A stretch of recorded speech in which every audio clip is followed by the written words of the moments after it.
姐姐，选一样吧。宋雪，你怎敢？我可是宁远侯府的侯夫人，你的长姐，你怎敢如此待我？侯夫人，姐姐扪心自问，这3年来，整个定远侯府，有人把你当做侯夫人吗？你呀，整日在病中，怕是还不知道吧？昨日侯爷已经下令将你休弃，今日之后，只有我才能被称为侯夫人。不可能，裴世远不敢这么对我。就算你们不顾及我侯夫人的身份，但我还是钟情伯府的嫡长女。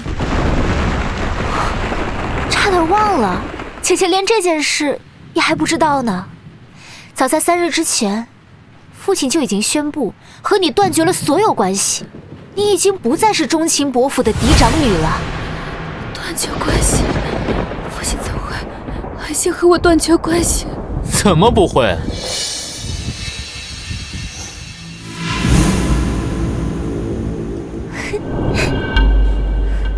宋婉宁，你身为人妻却不守妇道，得了花柳病这样的脏病，你觉得钟情伯府还会要你这样败坏门风的嫡长女吗？他们可是生怕受你连累呢。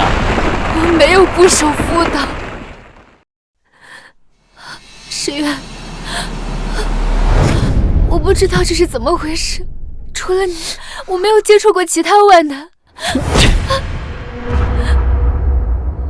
你的意思是，本侯将这种脏病传染给你的？不是的，我不是这个意思。你知道的，我只心悦于你。宋婉宁，就凭你也配心悦本侯？要不是你当初不择手段的嫁进侯府，我会娶你吗？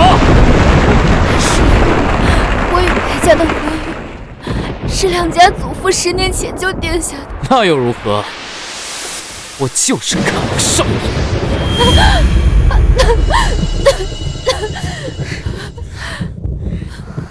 也不用让他选了，全给他用上。是，侯爷。雪儿，我们走，别让这个女人的血脏了我们的眼。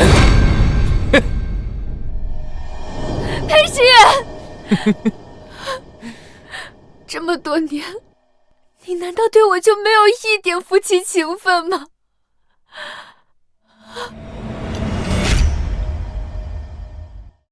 你难道对我就没有一点夫妻情分吗？从未。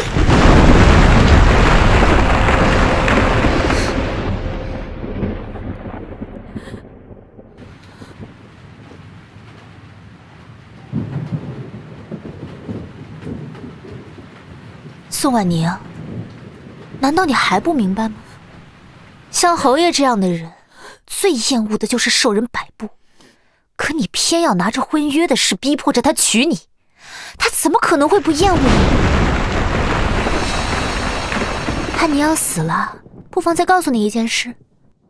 难道你就从未怀疑过，为什么侯爷每次到你房中过夜，都要蒙住你的双眼，不许你出声？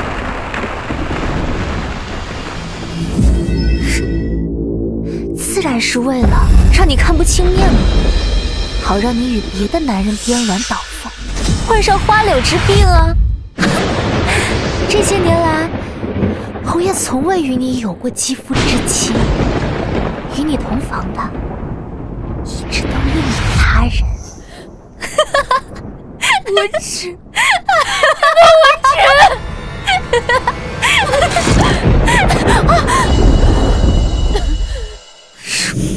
还不快送姐姐上路！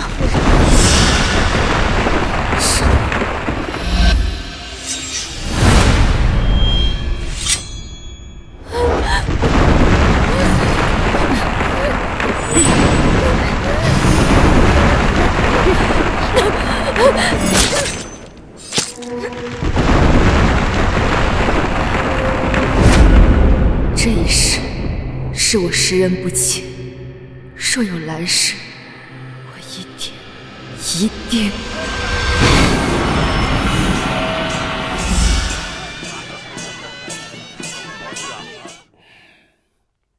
裴宪，定远侯，裴世远名义上的父亲，他不是在我和裴世远成亲后没多久就死了吗？怎么会出现在这里？一拜天地！这里是我和裴世远3年前成亲的地方，东岳也还活着，没被宋雪儿害死。姑娘，您怎么了？快拜堂啊！东岳，现在是和您何月何日？姑娘，您莫不是和裴世子成亲高兴傻了吧？现在是荣庆24年8月21日啊！我回来了，我居然重生到了3年前。既然老天有眼让我重活一世，那这一世我绝不会再让自己受到任何人的摆布。这个亲我不结了。不结了？这怎么回事？说不结就不结了？说不结就不结了，这是。宋姑娘，你这是做什么？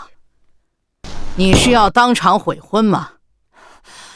就是，你们忠亲伯府还有没有教养？姑娘，您这是做什么呀？教养？那我倒想问问，大婚之事让我与一只公鸡拜堂成亲，这也是定远侯府的教养？那是因为世子尚在病中，所以尚在病中。他不是与人私奔逃婚了吗？逃婚啊！大婚之日与人私奔，这也太羞辱人了吧！就是啊，他是如何知道世子与人逃婚的？你胡说什么？世子就是尚在病中，所以才不得不用了此法。那你敢不敢把他叫出来与我对质？我上一世是有多蠢，裴时远在大婚之日与宋雪儿逃婚，如此羞辱于我却还甘愿入府，甚至还让他以平妻之礼将宋雪儿接回。世子他，我猜你是想说世子病重不得起身，对吧？对，就是这样。那府中总有木板之物吧？既然他病重不得起身，那抬总能抬过来吧？宋婉娘，你放肆！这里可是定远侯府，定远侯府就可以弄虚作假，害人姻缘了吗？当着众多宾客的面，哎呀，王夫人还是好好说说，世子究竟在不在府？说的有道理啊。王夫人还是好好说说，世子究竟在不在府中吧？大嫂，这到底是怎么一回事？石远他此时在何处？他，老大家的，说实话。母亲，侯爷，是石远一时糊涂，才会被人哄骗逃婚。我已经着人去寻了。你荒唐，还不快叫人找来拜堂成亲？是，还不快去！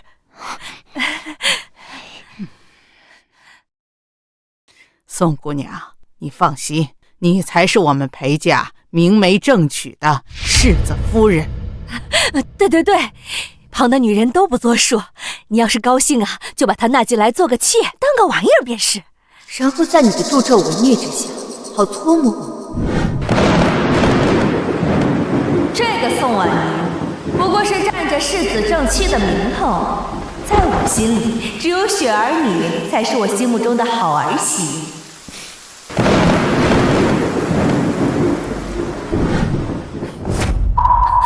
还是算了吧。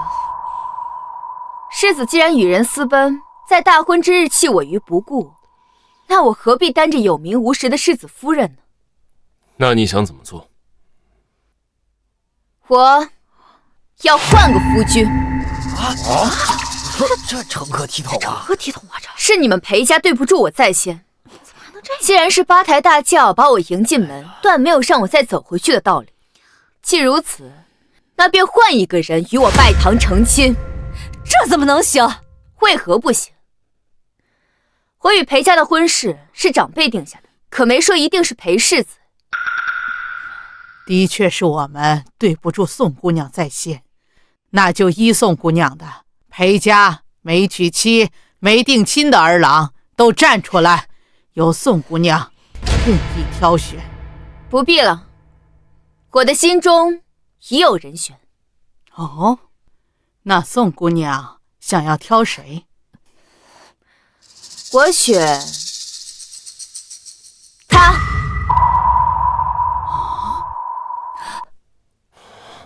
既然裴时远不想让我做他的新娘，那我就做他的娘。我选他。这宋婉宁是疯了不成？啊，爹呀，怎么能是他呢？宋姑娘，你可知道自己在说什么？我自然知道。侯爷，你可是未娶妻未定亲。是。那便符合老夫人所说的人选了。那你可知道，我已是而立之年，且身患隐疾，无法拥有子嗣。我自然也知，也正是因为如此，侯爷才会过继了大房的裴时远作为他的继承人。钟情伯府是回不去了，嫁给他是我此时最好的选择。而且按照上一世的发展，他也活不了多长时间。侯爷，俗话说父债子偿，反过来子债父偿也是一样的道理。你教子无方，裴时远大婚当日逃婚，让我沦为笑柄。你作为父亲，自然有责任偿还这笔债。姑娘说的是有些道理啊。今日之事，的确是本侯教子无方。本侯在此先给宋姑娘赔个不是，但关于择夫一事，我裴家还有诸多尚未婚配的子侄，宋姑娘，你可在他们之中任意挑选。可我偏偏只看上了侯爷你。我觉得侯爷不仅才华横溢，还品行极佳，日后定然是一个非常有担当的夫君。老夫人，您方才说裴家未娶妻、未有婚约的儿郎都可任我挑选，现下我选中定远侯，不知您这话可还作数？阿宪当年在战场上落下隐疾，没有娶妻，一直是我的心病。现下倒是有个能让他以后不至于孤独终老的现成媳妇儿。反正裴家都已经闹出这种笑话了，还怕笑话更离谱些吗？自然作数。母亲，阿宪，我们裴家素来讲信用，不是那等言而无信之人。宋姑娘，你可想清楚了？是，我想驾驭你，做你的妻子。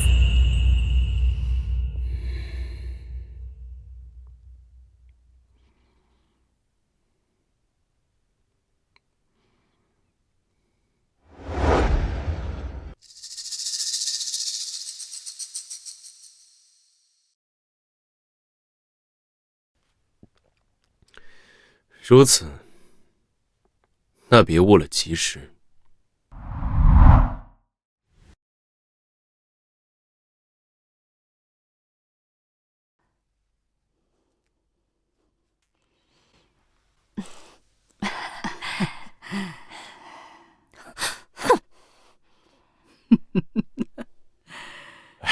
一拜天地。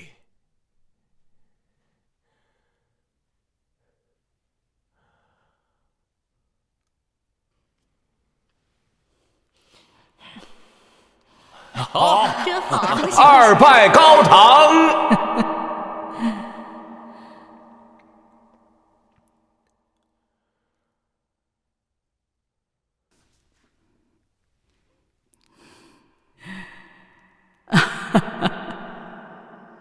夫妻对拜。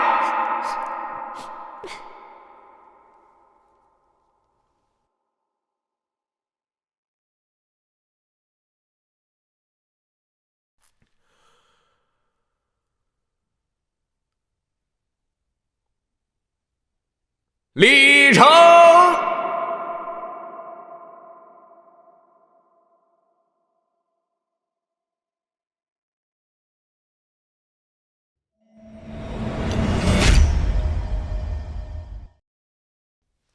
夫人，您受苦了。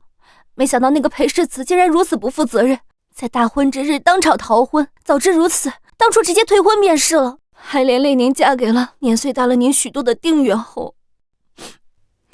年纪大有什么不好？不是有一句话吗？年纪大的夫君会疼人。况且嫁给裴时远也不一定会过得好。起码侯爷品行高洁，为人正派，定不会亏待我的。前世定远侯在我和裴时远成亲不久后就突然重病身亡，虽然相处不多，但到底是裴家除了老夫人待我最和善的人。也是，就是可怜了姑娘对裴世子的一片痴心。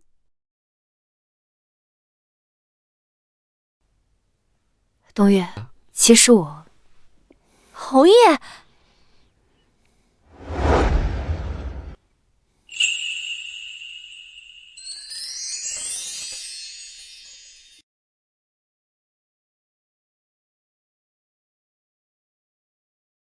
侯爷居然剃了胡子。东岳，侯爷，那奴婢就先退下了。这个东岳，不过没想到剃了胡子的侯爷，居然看着这般年轻。啊，侯爷可是要沐浴？我让丫鬟去烧水。不用忙活了，我来只是知会你一声，我去书房睡。若是让侯府的人知道新婚之夜我独守空房，此后我定然是不好在府中立足，更别说其他了。侯爷，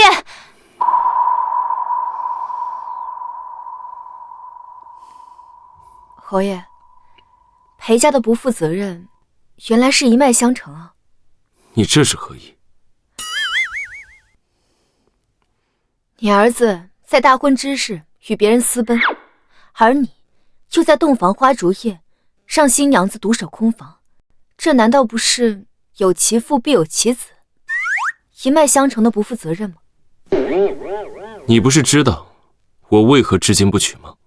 侯爷，你只是身患隐疾，又不是得了什么不能与女子同眠的怪病。况且我既然知道情况，还坚定不移地选择嫁给侯爷，自然不会在意这些。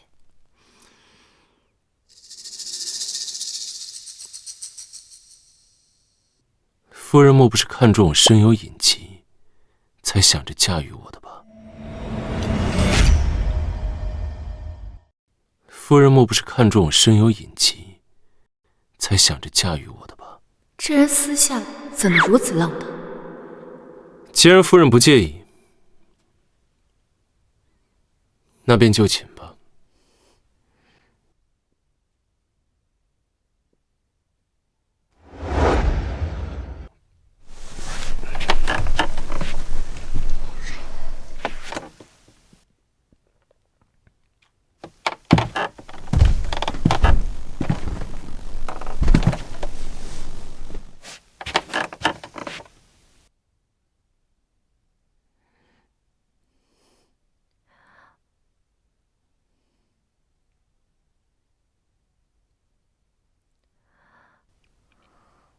罢了，果然还是个小姑娘。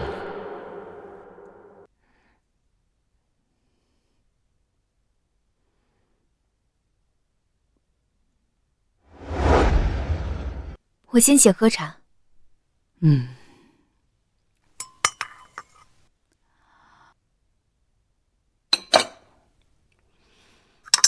好，好，好，好孩子，快起来。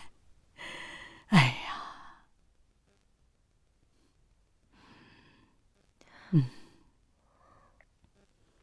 这镯子可是侯府主母的象征，母亲居然给了她一个黄毛丫头。上一世裴老夫人未曾将这只镯子给任何人，没想到这一世竟轻易给了我。母亲，这个镯子太过贵重了，我不能收。是啊，母亲，我看弟妹年纪还小，怕当不得此重任。有我在，有何当不得？可母亲说的对，长者赐不可辞，母亲给你的，你收下便是了。那儿媳谢过母亲。瞧瞧，瞧瞧，这阿宪啊，刚成器就有做丈夫的样了，还把胡子给剃了，怎么，害怕别人说你比你媳妇老啊？娘，再风光又能怎样？还不是个活守寡的，哪有嫁给我儿好？大嫂请喝茶。弟妹，你昨夜过得可还习惯？哎呦，都怪石远那孩子任性妄为，才会让你……哎呀，你瞧我，差点说错话。总之，我替石远向你赔个不是。多谢大嫂关心。昨晚我一切都好，不过石远那孩子的确是不懂事，但这也不能全怪他。他自过继以来便没有主母教导，如今我嫁过来了，他就有母亲了。我日后定会对他严加管教的。这个宋婉宁，不过刚当上侯夫人，就开始托大当我儿的母亲了。明明他昨天晚上还只是我的小辈。老夫人、侯爷，世子找着了。什么？世子在哪儿？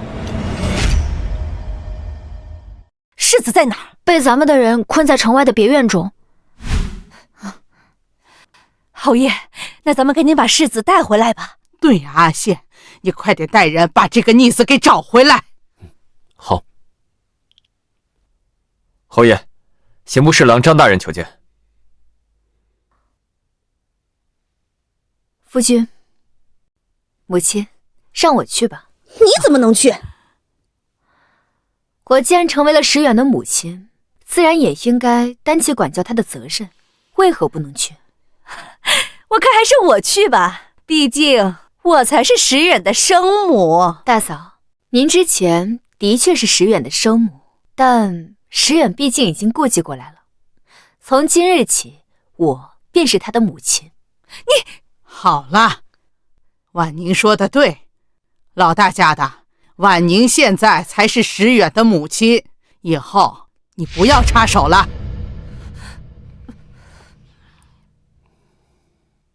夫君，就依母亲所言吧。谢夫君。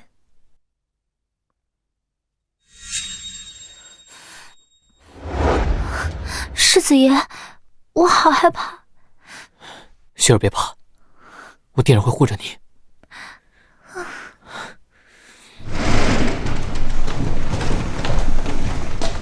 世子，侯府来人了。来的人是侯爷还是母亲？都不是，是裴世子，别来无恙啊。裴世远，宋雪，没想到吧，我宋婉宁重生回来了。裴世子，别来无恙啊。宋婉宁，怎么会是你？为何不能是我？哦，难道你昨日还是嫁进了侯府？是又如何？这个宋婉宁还真是不知廉耻，没想到我都已经逃婚，她还是死皮赖脸的嫁进了侯府。她今日来肯定是想求我回去的。宋婉宁，就算你强行嫁进侯府又如何？我的心里只有雪儿。是啊，姐姐，我知道你对世子痴心一片，可世子的心里只有我，我们才是真心相爱的。姐姐，你就成全我们吧。雪儿，不必和这种人多说，我们走。拦住他们！宋婉言，你敢拦我？我奉侯爷的命令办事，有何不敢拦？你就不怕我因此对你心生厌恶吗？你对我心生厌恶，与我何干？宋婉宁，别以为你换了一种态度对待本世子，本世子就会对你另眼相看。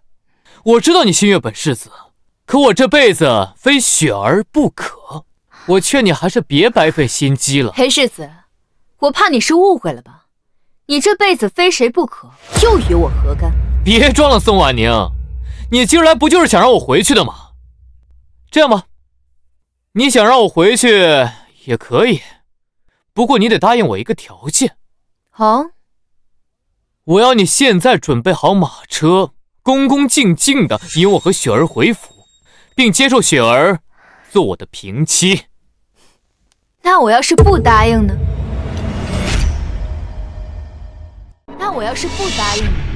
那你就别想让我再多看你一眼。我为了不被裴世远厌弃，居然还真的答应送雪儿入府做平妻，我到底是有多蠢？裴世子，我倒是想恭恭敬敬的迎你们回去，可就怕你们受不起呀。你这话什么意思？世子爷，看来姐姐是不愿意接受雪儿入府呢。宋二小姐，你还是称呼我为夫人吧，你这一声姐姐，我可当不起。我可没有你这样与人私奔、恬不知耻的妹妹。雪儿，你怎么了？不知怎么回事，我突然心口好疼。雪儿别怕，我这就为您请大夫。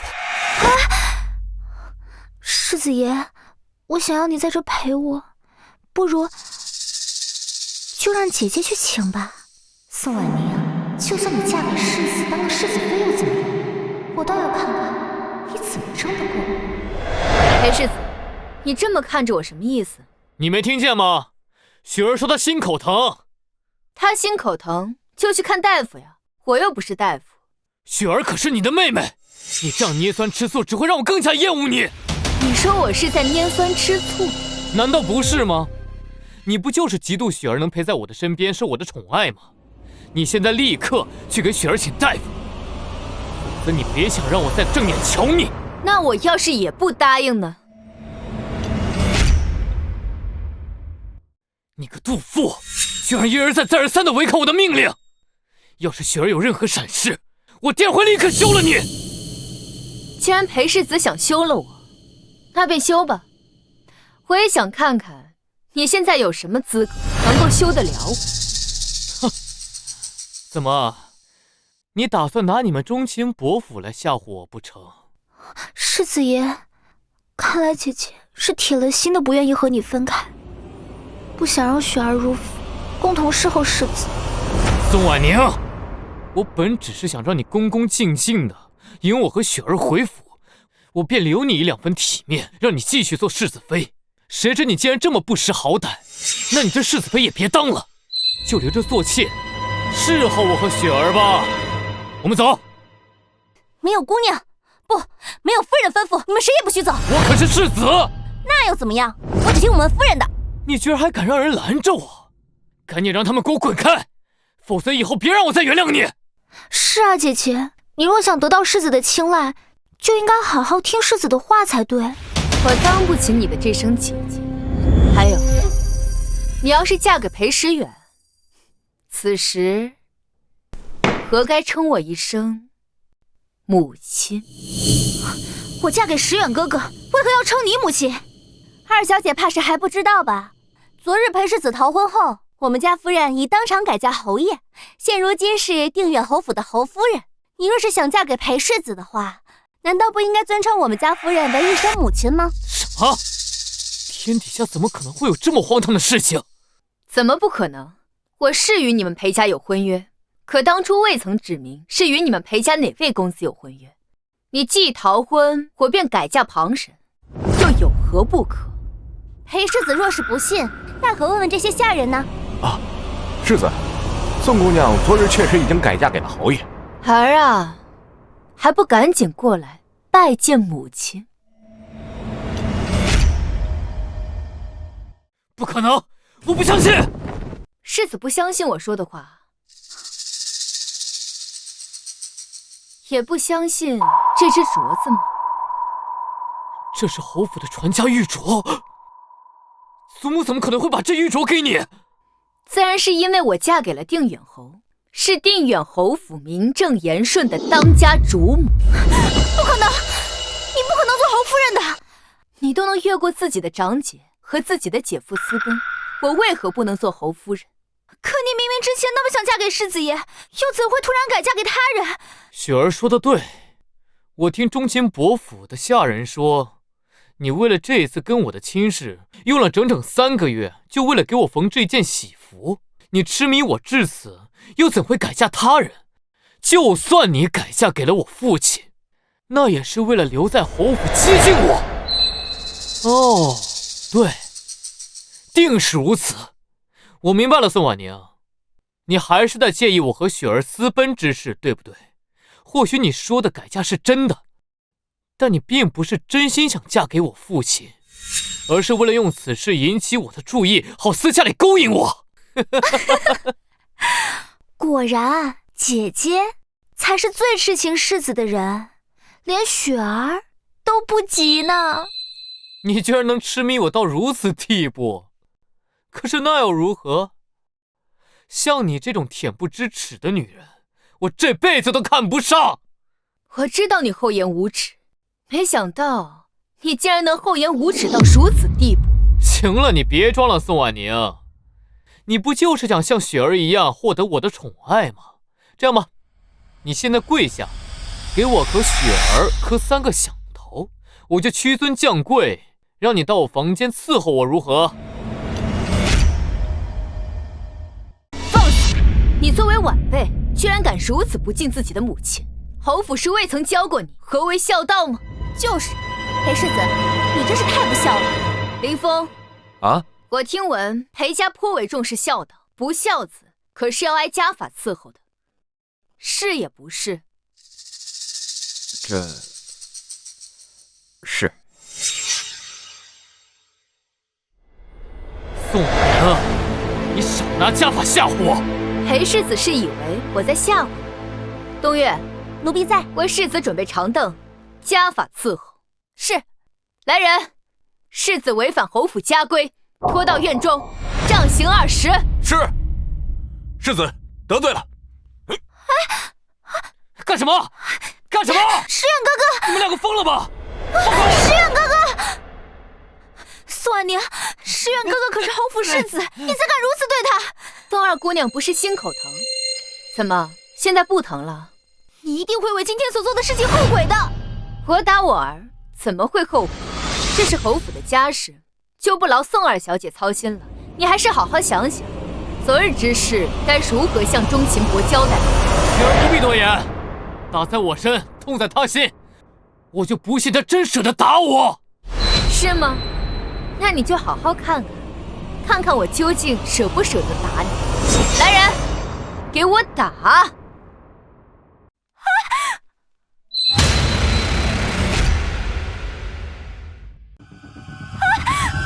宋婉宁，你敢！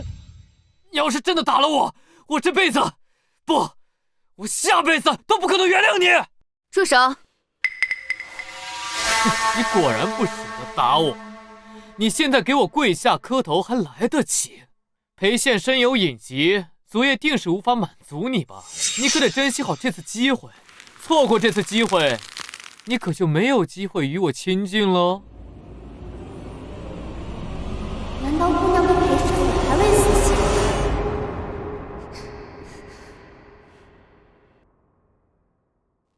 裴世子，你怕是想太多了吧？我只是觉得这根棍子太细了，换根粗的来。是。宋婉宁，我可是侯府世子，你岂敢？打吧！住手！我看谁敢动我儿！还不放开！不许放！母亲，母亲，你快救我！母亲，你快来救我！婉儿别怕，娘来了。大嫂，我记得今日就同你说过，既然石原已经过继了过来，那就只有我才是他的母亲。况且母亲交代我，你不许插手此事。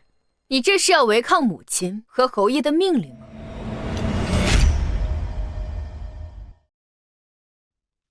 我呸！不过就是一只麻雀沾了我儿的光，飞上枝头有了些身份地位，也敢在我面前拿巧。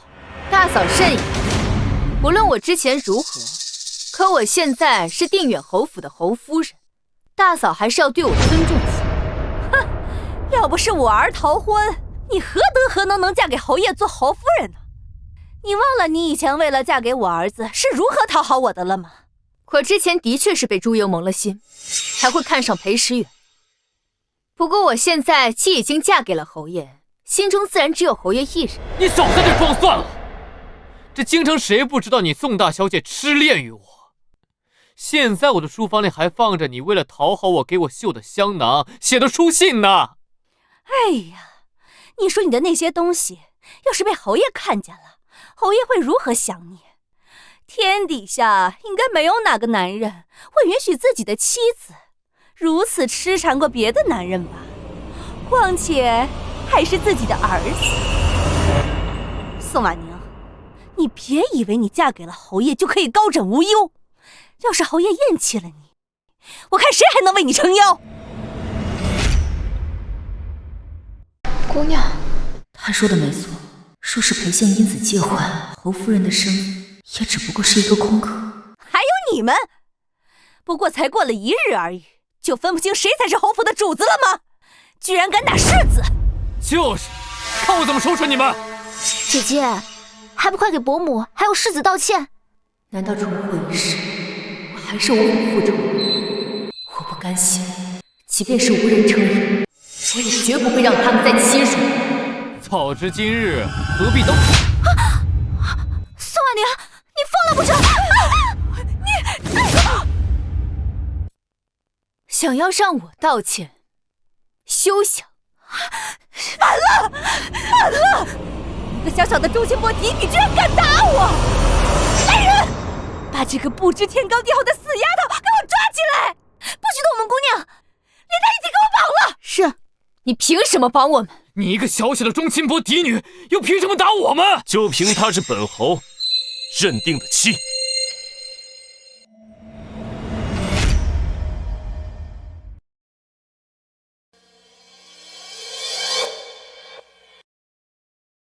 现在他可平得起了。没看见侯爷来了吗？还不赶紧退下！侯爷，昨日不是还一口一个夫君吗？今日不过才过几个时辰，怎的改口叫侯爷？这人怎能又如此？侯爷，您来得正好，您可一定要为我们姑娘，不，为我们夫人做主啊！您不知道她受了多大的委屈。你睁大眼睛好好看清楚，是他打了我们，怎么就是他受了委屈？要不是你们咄咄逼人，逼迫我们夫人怎么可能会动手打人？你明是宋婉宁这个女人信。放肆！她既已嫁于我，便是你名义上的母亲，无论如何都不该对长辈如此不敬。元宝在，世子不敬长辈，着家法伺候20丈。父亲，侯爷，凭什么光打世子？他宋婉宁还打了我呢！有按这么说，他也是不敬长辈，也得挨板子。侯爷，我们姑娘身子骨弱，可经不住挨板子。如果一定要打的话，东岳愿意代劳。东岳，夫人打了大嫂一事，也确实为真，那就罚夫人抄写裴家家规50遍。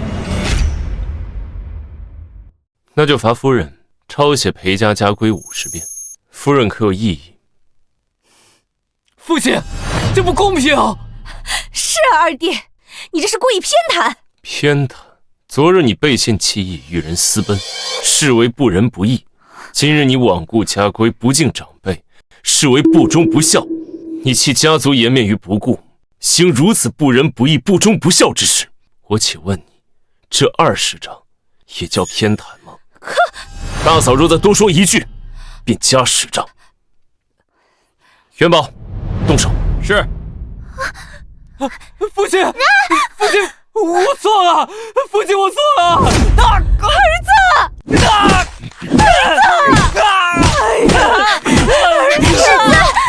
错了。差点忘了宋二小姐，将宋二小姐绑了，送回忠勤伯府。若是本侯日后着空，定会亲自拜访岳父，与他细说这件事情。夫人，我们走吧。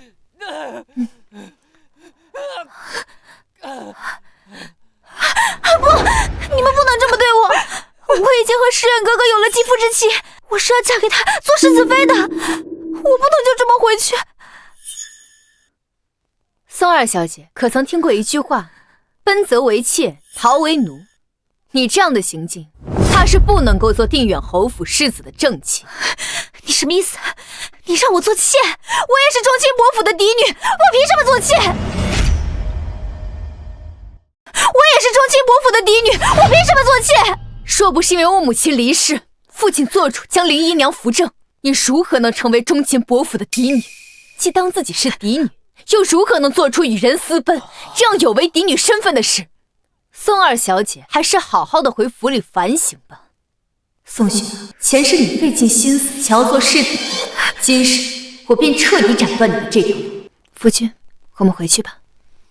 好。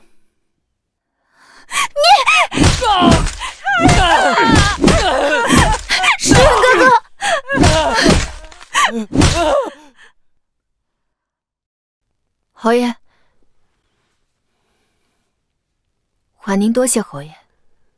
夫人不必多礼，你既已嫁给了我，我自然是要护着你的。前世我的身边皆是忘恩负义之人，未曾想这一世竟然会有人说要护着我。不相信我？婉宁自然是信侯爷的，只是什么？夫人但说便是。只是侯爷，你真的不介意我的那些过往吗？我与裴世子之间的事，还有昨日改嫁之事。宋婉宁，你今夕是何年岁？吉吉。我又是何年岁？30岁。我与你父母年岁差不了多少，你不过是在一个情窦初开的年纪，喜欢上了一个不那么适合的人，我怎么会在意呢？我若介意你这些，那你是否介意我年岁太大？我若介意你这些，那你是否介意我年岁太大？当然不会。侯爷虽然已至而立之年，但是风采依旧，看着和裴世子差不了多少。那便是了。你既不在意我的年岁，我又何必在意那些过往呢？那昨日改嫁之时，侯爷是否会觉得我是一个极有心机之人？你不过是一个弱女子罢了。昨日发生那种事情，你还有得选吗？况且逃婚之事本来就不是你的错。若是石远不想成婚，他大可提前和两家知会，可他偏偏选择在大婚之时私奔。他这样做，从未想过将你置于何地。是啊，我前世怎么会那么蠢，就那样相信了裴世远？原来这世上还会有人设身处地的为我着想。婉宁多谢侯爷。是夫君。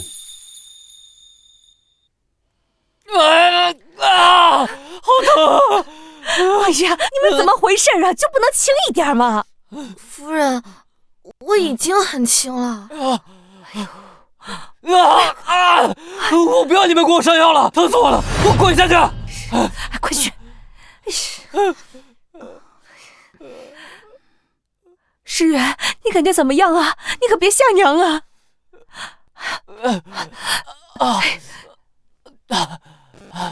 母亲，我不甘心，宋婉莹那个女人居然害得我被打板子，我一定要她付出代价！林峰，楚小菜，去我的书房，把宋婉宁之前给我写的信全部给我找出来。是。石远，你要那些书信做什么呀？宋婉宁那个女人不是说，她嫁给裴宪，心中便只有裴宪了吗？我倒要看看她说的到底是不是真的。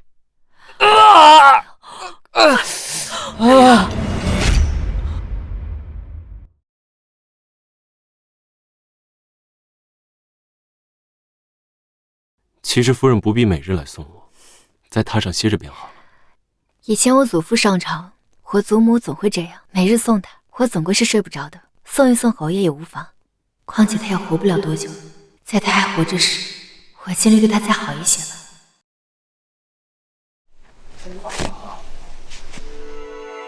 晨露霜重，夫人小心着凉。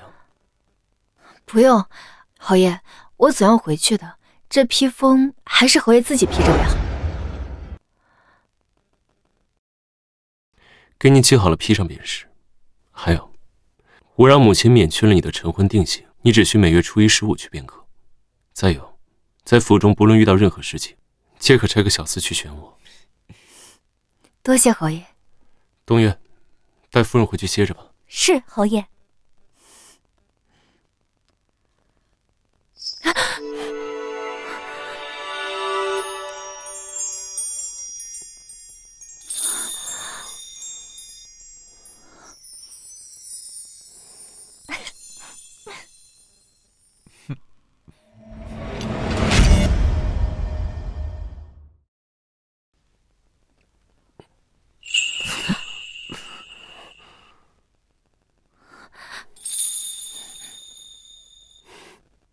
侯爷，你笑什么？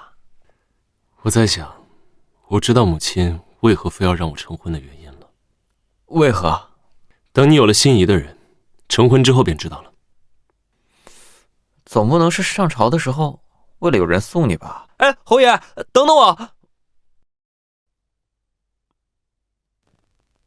爷可真是个好人。是啊，他可真是个好人。可惜好人不长命，等裴仙死后，我一定会为他每年祭拜，多烧一些纸钱。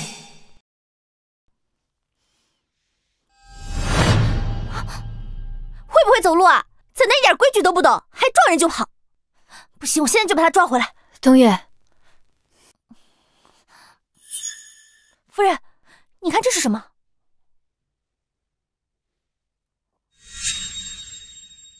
是我之前写给裴世远的书信，算是情书。好像还有一张。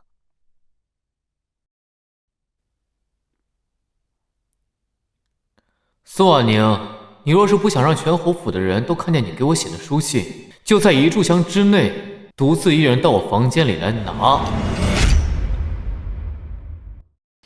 卑鄙！裴世子这是想让您去或不去都坏了名声。你说的没错。倘若我不去，他便会将这些书信散布到整个侯府，让我颜面尽失。但若我去了，被人撞见，便会说我不守妇道，与他纠缠不清。无论我怎么选，都会让我在府中无法立足。那不如我们去找侯爷吧。侯爷不是说了吗？让您遇到棘手的事情就去找他。不行，侯爷他才刚走，说不定此时还在路上，不能耽误到他的公事。这样，东远，你把这封信交给老夫人，把事情原原本本的告诉老夫人。我去找裴世远。可是夫人，我不放心你一个人去，万一裴世远要伤害您。不怕，要是老夫人信了你的话，就一定会带人过来。要是他不信，我也会想办法让自己安全。那夫人您一定要等着我。等一下，记住，一定要悄悄的去，不要让任何人发现。好。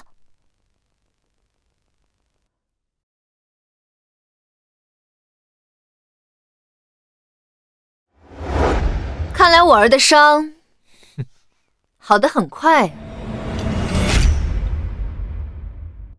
看来我儿的伤好得很快呀。我今天不是与你争这些义气的，你来是想要这些书信吧？裴世子心知肚明，又何必在这惺惺作态？哼，你想要这些书信可以。那你过来拿呀。哎，我就不给你。裴世远，你到底想要怎么样？你想要这些信可以，不过你现在得伺候好我才行。裴世远，你想做什么？我刚不是说了吗？我要你现在立刻马上好好的伺候我。裴世远，你如今这模样，怕是有心也无力了吧？哼，谁说我要用力啊？我要你现在跪下爬过来，用你那张嘴伺候本世子。如果伺候的好了，说不定本世子就大发善心，把这信给你了呢。裴世远，我还真是小看了你。我本以为你前几日的无耻已经是你的极限，没想到只是开始。哼，怎么？看来我儿前几日被打的板子还不够记忆犹新，还想要再挨一次家法。你想要再挨一次家法吗？你，宋婉宁，你休想拿这些话激怒我。我们现在说的是这些信的事儿，你也不想这些信被侯府其他人看见吧？这些信里可是写了许多你对我的爱慕之词，我记得一清二楚。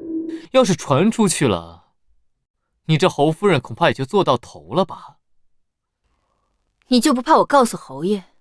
侯爷说过，他不介意我跟你之间的过往。你少拿裴宪吓唬我！就算他之前说不介意，可要是闹得人尽皆知了呢？到时候侯府上上下下人人都知道定远侯有一个不知廉耻的夫人，他还会不介意吗？宋婉宁，我劝你还是识趣一点，过来伺候好我。伺候好了，这些事情自然不会发生。怎么，我们的宋大小姐不会还没学会怎么伺候男人吧？哦，对，你确实不会伺候男人，毕竟裴宪不能人道，你夜里肯定很寂寞难耐吧？说不定你早就盼着来找我这一天呢。难道你就从未怀疑过，为什么侯爷每次到你房间过夜都要蒙着你的双眼，不许你出声？自自然是为了让你看不清面目，好让你与别的男人颠鸾倒凤，患上花柳之病啊！宋婉宁，我劝你别不识好歹，我这是在给你机会，免得你日后寂寞难耐了，出去找野男人。本世子可比外面那些野男人金贵，还不赶紧跪下过来伺候我？好啊，我这就来好好的伺候伺候裴世子。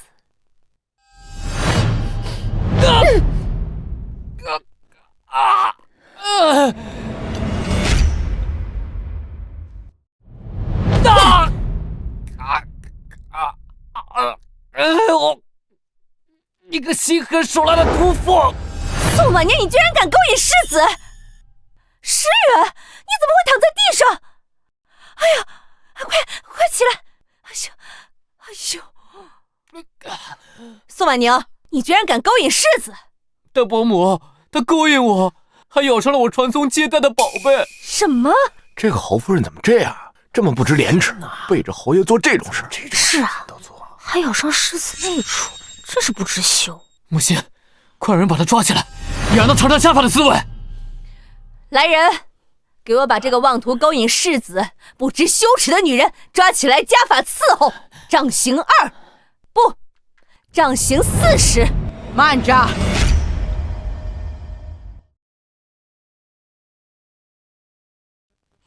小姐，你没事吧？没事，你来得很及时。祖母，你来的正好，你快看看这个心狠手辣的女人，她差点让我们裴家真的断子绝孙。快把这个女人赶出侯府，她不配做我父亲的妻子。是啊，母亲，这样品性卑劣的女人根本就配不上二弟。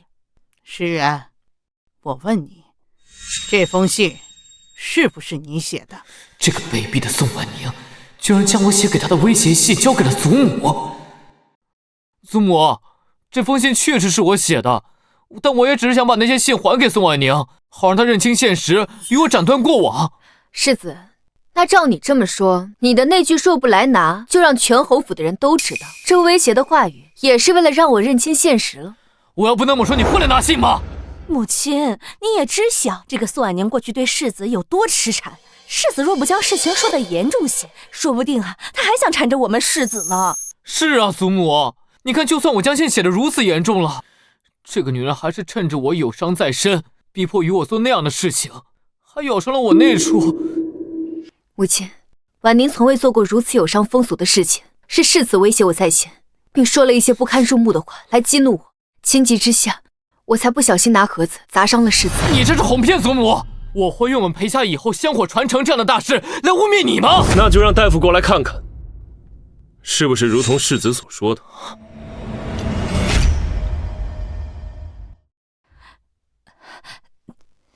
侯爷，您怎么回来了？是老夫人说侯爷应当知晓此事，所以派人将他请了过来。又是裴仙，这个裴仙又来坏我好事。父亲，你怎么总是相信一个外人，不相信自己的儿子呢？是呀，二弟，就算石远没有过继过来，那他也是你的亲侄子呀，你怎么总是偏帮一个外人呢？若石远说的是真的，我定然会为他主持公道。可他说的这般荒唐，我怎能信呢？还是用事实说话吧。哎呀，母亲，石远是你的亲孙子，你总不能为了一个外人这般伤世子的心吧？阿宪说的不无道理，况且婉宁是阿宪的妻子，也不算是外人，还是按阿宪说的做吧，找个大夫看一看吧。元宝，带世子下去验伤。是。世子请吧。来人，带世子去验伤。是。哎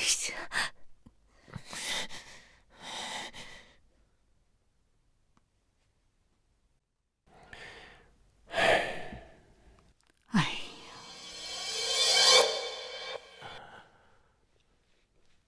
回禀侯爷，世子那里并无咬痕，且世子应该无碍，不会影响子嗣。大嫂，你还有什么话可说？那也是你勾引世子的，你为人母亲，擅自到儿子住处，这不是勾引是什么？你为人母亲，擅自到儿子住处，这不是勾引是什么？大嫂，你都说了我为人母亲，那我一个母亲到儿子的房里，应当不逾矩吧？毕竟你一个做大伯母的，也常来侄子的房里，不是吗？行了行了，就是一场闹剧，也不怕传出去被人笑话。但婉宁有句话说得对，你一个当大伯母的，以后还是少往侄儿的住处跑，看看石远都被你教成什么样子。可那些书信的确是宋婉宁写给世子的，她之前痴缠过世子，又在此时与世子共处一室，难免不让人多想。我这不也是怕影响了咱侯府还有侯爷的声誉吗？大嫂，我的声誉，侯府的声誉，是我跟大哥还有先祖们在战场上厮杀得来的，岂能压在一个女眷身上？婉宁已经嫁给了我，成为我的妻子，她写给世子的书信自然是不作数的。冬月，奴婢在。将那些书信都收集起来，全部烧掉。没想到裴仙又一次帮了我。是。前几日我便与世子说过，不能不敬长辈，没想到今日他还是没有吃够教训。来人，将世子带回来，再打10掌。是，走吧，世子。我不，石远，哎呀！以后说让本侯在府中听到任何关于世子和夫人的传言，本侯绝不轻饶。是。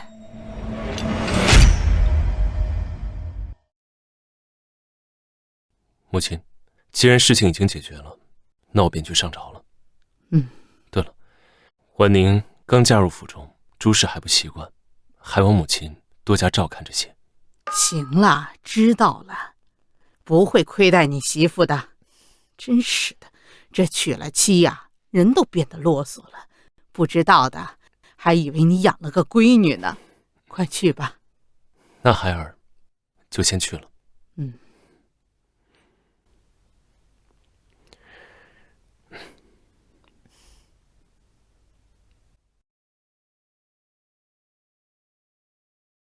你也快回去吧，不然你家侯爷又要说我没看过好你了。是，母亲。夫人，我觉得侯爷真是太好了，比那个表面风光、内心黑肚肠的裴世子好100倍，不，10000倍。你之前不是还说侯爷年纪太老了吗？哎呀，那是之前嘛。不过现在看来，侯爷不仅长得好，人品也好，更是对夫人多有尊重。哦，对了，我听元宝大人说，侯爷今日本来都已经到宫门口了，听闻此事，立刻将2刻钟的路程赶成1刻钟就回来了，就是为了给夫人撑腰呢。侯爷他是特地赶回来的。侯爷是特地赶回来的。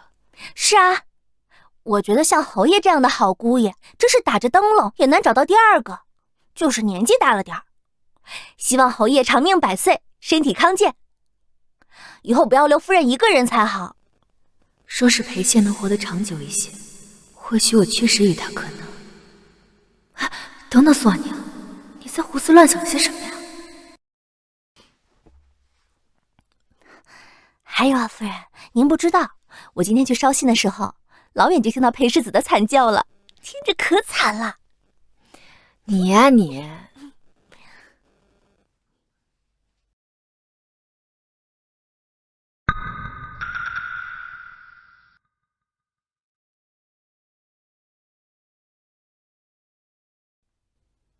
夫人您在看什么？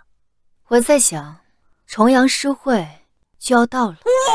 哎呀，你就不能轻点，下去下去。是，不行，不报今日之仇，我死不瞑目。我要宋婉宁死，我要宋婉宁死。儿啊，我知道你心里受了委屈，线前也就罢了，可是线下宋婉宁还不能死。母亲为何那样说？宋婉宁那个贱人，我现在看一眼都觉得恶心。你看看这个，太子要举办重阳诗会，太太子要举办重阳诗会。是啊，以往各世家举办的诗会，可都是由宋婉宁那个女人替你写的诗。重阳诗会是由太子牵头的，我们可不能放过这次的机会。的确，太子是储君，是未来的天子。我若能在太子牵头的诗会上拔得头筹，定能得到他的青睐。到时候我儿成了定远侯，再加上太子的提拔，必然会青云直上。可宋婉言那个贱人，今日对我如此态度，我儿不必担心，这不过是宋婉宁心有不甘罢了。你大婚之日逃婚，他心中肯定是有怨言的，说不定啊是因爱生恨。这次他已经解了气，接下来你只需要稍微对他态度缓和一些，他绝对又会忍不住过来痴缠你。也对，像我这般玉树临风、风度翩翩的青年才俊，哪个女人看了不会动心啊？估计只要我稍微勾个手指头，宋婉宁那个贱人就又会像狗一样过来舔我的脚。唉，只是可怜了我的雪儿。哎呀，一时的可怜算得了什么？等你平步青云，还不是想娶谁就娶谁，一个女人而已。到时候我儿就算是想娶公主贵女，那也是娶得起的。母亲说的有理。宋婉宁，等着继续做我的狗吧。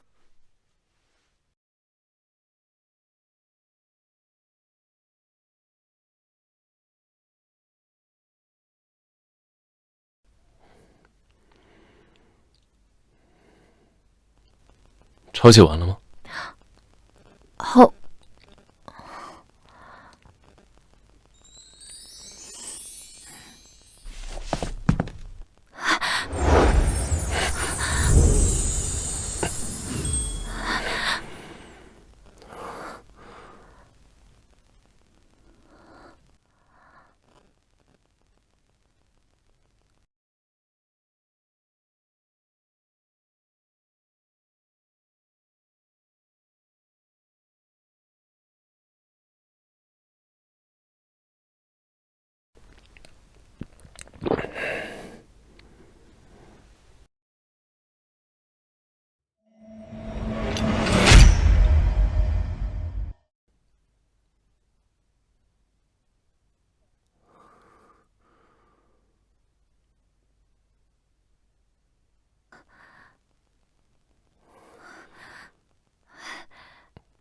侯爷，不必多礼。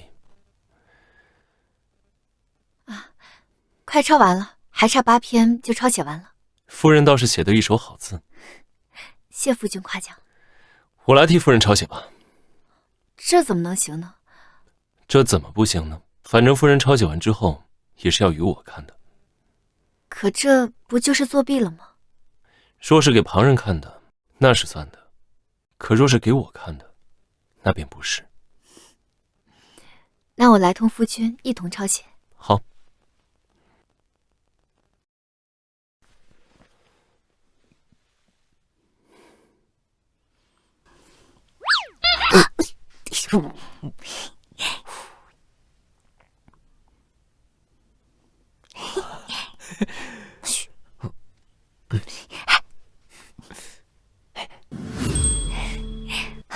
就说你不要进去吧，你看看，差点打扰了侯爷和夫人。那我不知道嘛，谁知道侯爷突然就来了。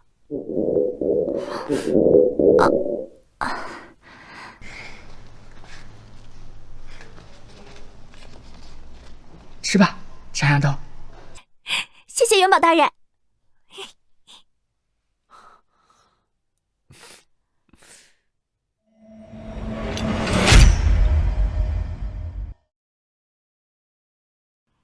夫人，老夫人对您可真好，每次请安都给您赏赐好多东西。夫人请留步。你来做什么？现下侯爷可是在府中的，就算不在府中，老夫人也是在的。你别想欺负我们夫人。这个小贱蹄子！哼，东岳姑娘说笑了，我们怎么会欺负夫人呢？那你来做什么？是世子让我们来向夫人赔礼道歉呢。夫人，可否借一步说话？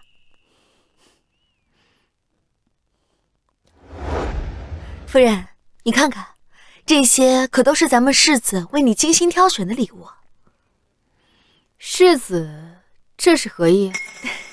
夫人，啊不，婉宁姑娘，咱们世子是真心实意向您道歉的。哦，那请问世子犯了什么错呢？我们世子说，他不该在大婚之日撇下您一个人，让您受尽了委屈。还有呢？也不该用那样的言语来羞辱姑娘。还有呢？还有，不该肆意造谣，玷污了姑娘的声誉。原来世子都知道呀。那既然他已经认错了，为什么不亲自来向我道歉，反而是遣你来？这也太没有诚意了吧。这个宋婉宁还真把自己当根葱了，居然想让我们世子亲自前来，真是白日做梦。哼，姑娘，你也知道的，昨日我们世子又受了杖刑，实在无法起身，否则他定然会亲自前来向您赔礼道歉的。经过昨日的教训，咱们世子也想明白了，姑娘才是个好的。此番命我过来，就是想和姑娘重修于好。重修于好。我听说太子即将举办重阳诗会，世子这般向我示好，该不会是想要在重阳诗会上让我替他写诗？你怎么知道？这些都不是最重要的，最重要的是咱们世子的心意。啊，对了，姑娘，这个是大夫人另给的500两银票，也是给姑娘赔礼道歉的，还望姑娘原谅。想要让我原谅他们也可以，但凭这点礼物，还有这区区的500两，也太没有诚意了。你回去转告大夫人和世子，今天晚上送1万两过来，我就原谅他们。1万两？你怎么不……哦，那我不原谅他们就是了。至于重阳诗会，还是请世子另请高明吧。姑娘，我不是那个意思，我这就向夫人还有世子禀告。等等，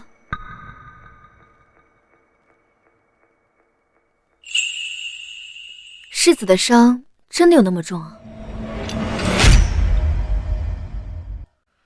世子的伤真的有那么重啊？奴婢就知道夫人心里还是有我们世子的。世子要是听到你说这句话，一定会很高兴的。那就愿世子的伤早日好些了。可一定要好得快些，不然怎么参加重阳诗会呢？你说多少？1万两！宋婉宁那个贱人敢跟我要1万两，他配吗？哎，儿啊，要是跟你的仕途比起来，这1万两又算得了什么？除了这1万两，他还想要什么？别的倒是……哦，他还问起世子的伤势，说希望世子的伤好得快些呢。他真是这样说的？千真万确。奴婢瞧着这宋婉宁，必是还爱慕着世子呢。我就知道，只要我儿稍微对他态度缓和一些，他就巴巴地填上来。我还真是高看他了。宋婉宁果然还是那个不知廉耻的宋婉宁。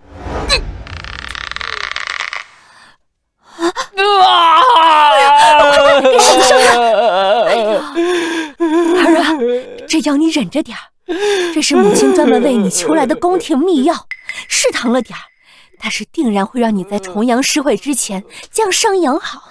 我儿必定能在重阳诗会上大放异彩，一举获得太子青睐。飞仙，宋婉宁，你们给我等着！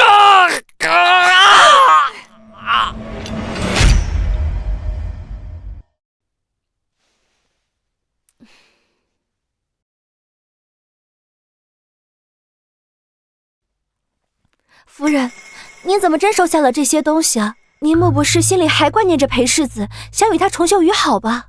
冬月，你知道如何能让一个人更惨些吗？如何？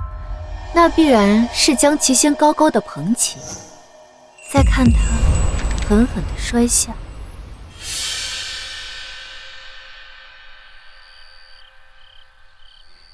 现下是在太子的府内，不太好引人注目，就先委屈姑娘在此处了。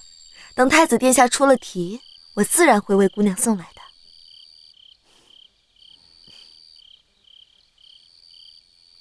果然还是如此，前世裴时远也是命人将我安排在这里替他写诗，只不过前世是我主动提议，而这一世是他将我抢。9日龙山印，黄花笑逐尘，99重阳，正是登高吟诗之时。往日的诗会都是孤以某字为题，与诸位作诗共赏，选出魁首。这次诗会，孤有了个新的玩法。来人，呈上来。是。什么新玩法？太子是何意？这是孤从南阳使者那里得来的一首诗，想与诸位一同赏鉴。不知哪一位能看出这上面写的是什么诗？哎呀，这南阳文，这从未见过。是啊，这怎么鉴赏啊？真是天助威也！宋婉年的祖父曾任鸿胪寺卿，专管外交事宜，且正好教过宋婉年南阳语，他必然懂这上面写的是什么意思。太子殿下，臣愿意试上一试。哦，裴世子竟如此博学，还懂这南阳语啊！臣不才，有幸学过一些。既是如此，那裴世子便试试吧。来人，赐笔墨。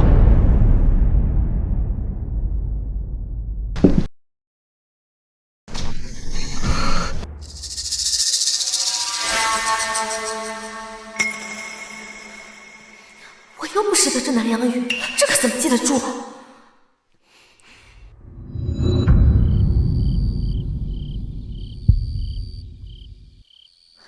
婉宁姑娘，婉宁姑娘，你快帮帮我们世子！太子殿下出了何题？太子殿下出的是一首南阳诗，让人来鉴赏。我虽不会写南阳语，但我可以为姑娘画下来。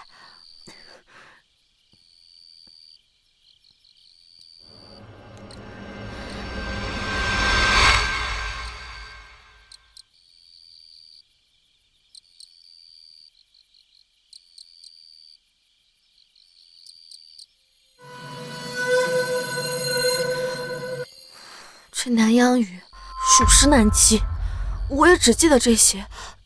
姑娘，可能从中看出些什么来？翠柳姐姐不必担心，我知道这首诗写的是什么。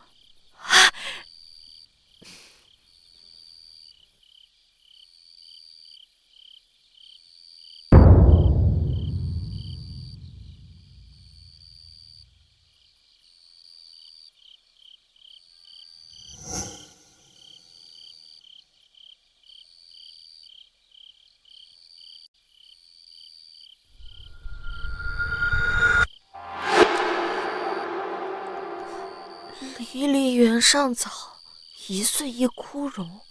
野火烧不尽，春风吹又生。怎么只有这几句？而且这好像不是南阳诗吧？这当然不是南阳诗，可这南阳语写的就是这首诗。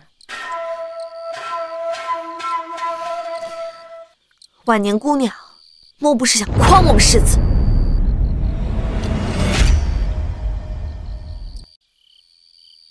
怎么，翠柳姐姐这是不相信我？我祖父曾任鸿胪寺卿，是学过这南阳语的，想来世子也是知道这其中缘故，所以才应了太子。若你不信，那你便自己写一份，交给世子吧。那我也不敢诓骗世子，只能死马当活马医了。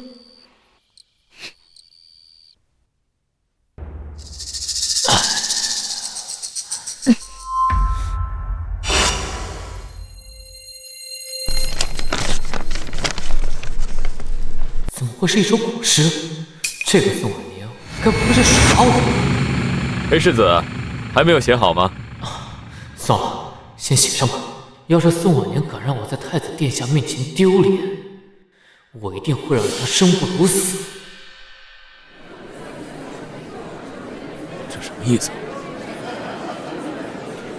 殿下，臣写好了。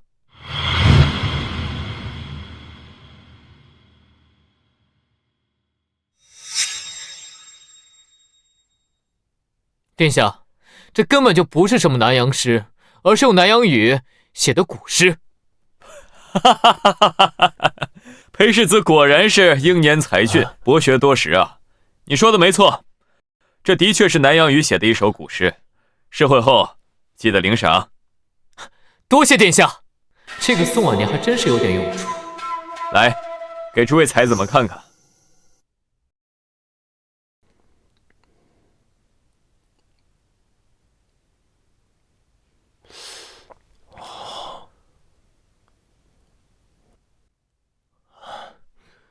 太子殿下，这不公平！在座的只有裴世子一人读得懂这南洋文，我等无论如何都比不过他呀。陈公子说的也有道理，这不过是孤的一时兴起，想寻个乐子罢了。也罢，孤就再出一道上联，与诸位对上一对。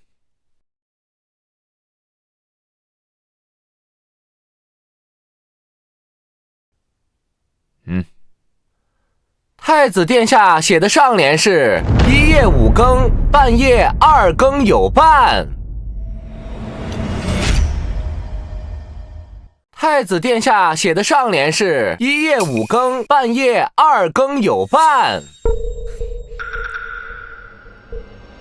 婉宁姑娘，这次殿下出的是一道对子，上联是一夜五更，半夜二更有半。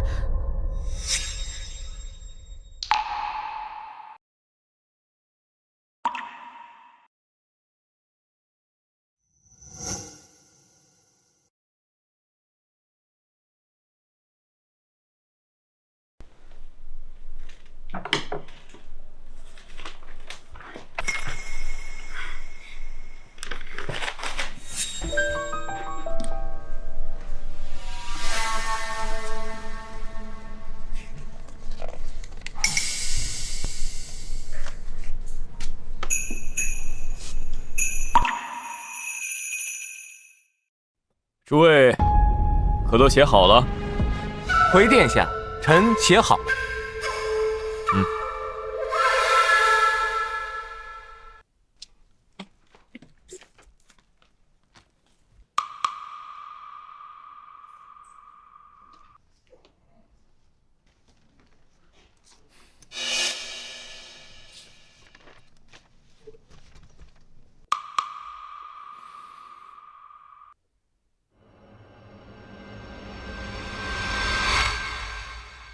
三秋九月，中秋八月之中。哈哈哈哈哈哈！孤以为裴世子的这副下联最佳，看来今日的魁首非裴世子莫属了。诸位觉得如何呀？太子殿下，我等还是不服，请太子殿下再出一道。那好，孤就再出一道。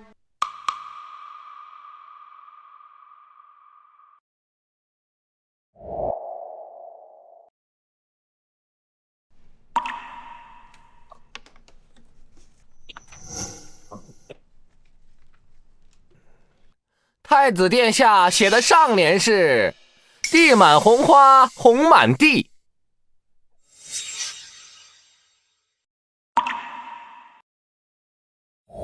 天连碧水，碧连天。太子殿下，我等还是不服，请太子殿下再出一题。太子殿下，我等还是不服，请太子殿下再出一题。哦，裴世子如此自信，那孤就再出一道。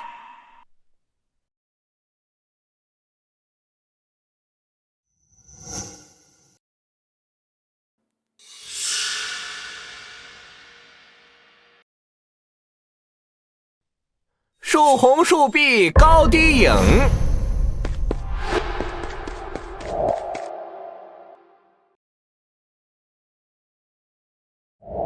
烟淡烟浓，远近秋。山山水水，处处明明秀秀。晴晴雨雨时时，浩浩齐齐。重重叠叠山，曲曲环环路。叮叮咚咚泉，高高下下树。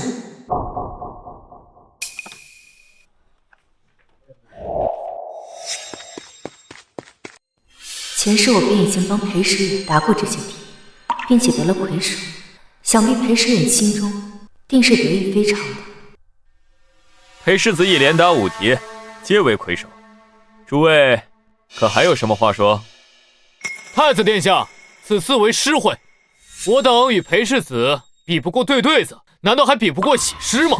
请您出题，让我等与裴世子比写诗吧。裴世子，你可有信心再得魁首？回太子殿下，臣自然是有的。今日你们谁也别想抢我的风头。好。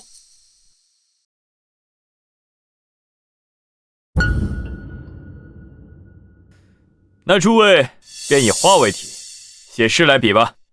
这一次要还是裴世子夺得魁首，诸位可不能再有异议了。是。去年今日死门中，人面桃花相映红。人面不知何处去，桃花依旧笑春风。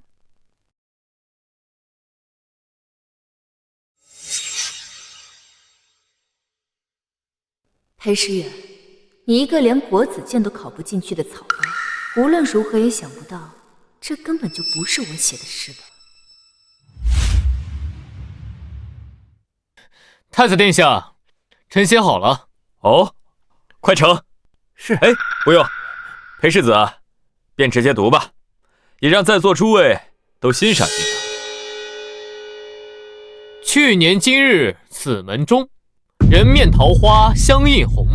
人面不知何处去，桃花依旧笑春风。他们定然是被我的文采所折服，才露出如此表情。臣读完了，这就是臣写的诗。孤问你，这首诗真的是你写的？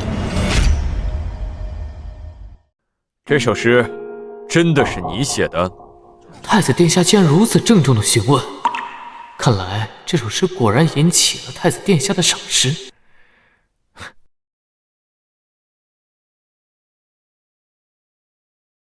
太子殿下，这首诗确实是臣绞尽脑汁所写。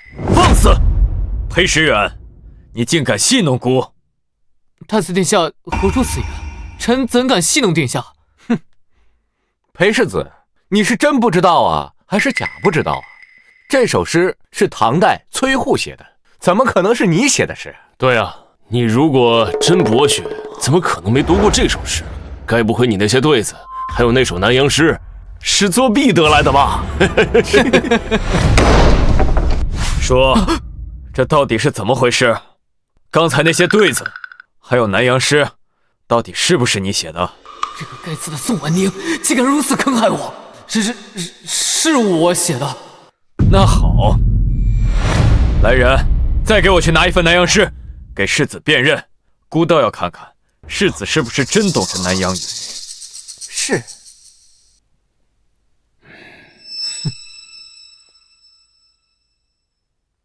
裴世子，请吧。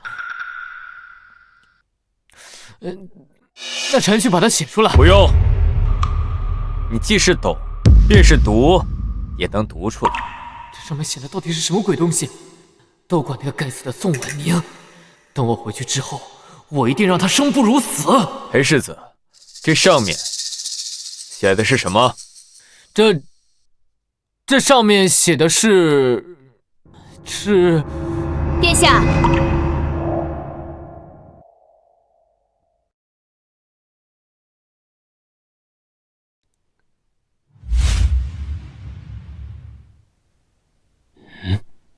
殿下，我知道上面写的是什么。大胆！你是何人？参见太子殿下，妾身是定远侯府宋婉宁。你就是那个大婚之日被裴世子抛弃，当场改嫁定远侯的中亲伯嫡女宋婉宁？正是妾身。你说你识得这南阳语？是，我祖父曾任鸿胪四卿，教过妾身南阳语。是。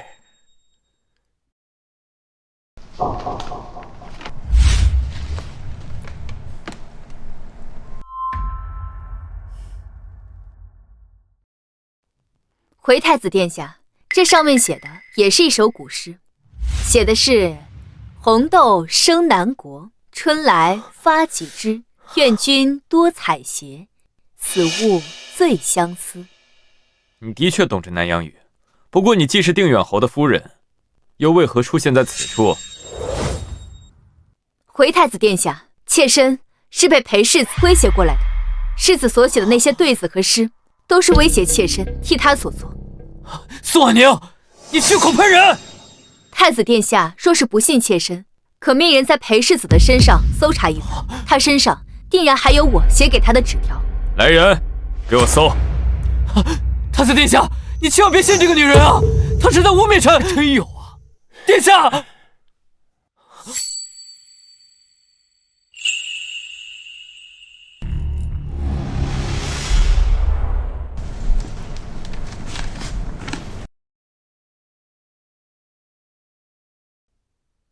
放肆！裴诗远，你现在还有什么话说？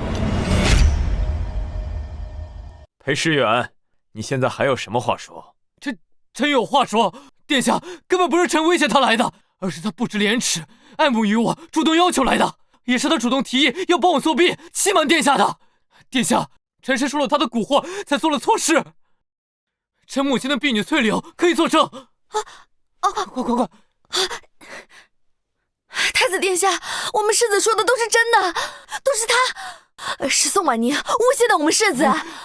太子殿下，妾身虽曾爱慕过裴世子，可经裴世子逃婚一事后，早已醒悟，只想安安分分的做定远侯夫人。谁料裴世子前些日突然找到妾身，扬言说我若不帮他获得魁首，便将妾身曾赠予他的东西传于民间，让妾身身败名裂。宋婉宁，你这是在造谣重伤！我什么时候说过这样的话？殿下请看。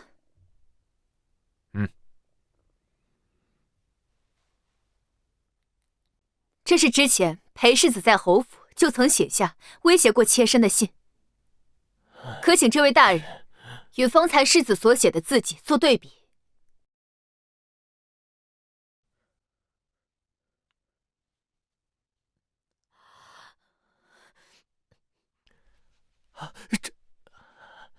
启禀太子殿下，这信的确是裴世子所写。太子殿下，世人皆知女子的名声最重要。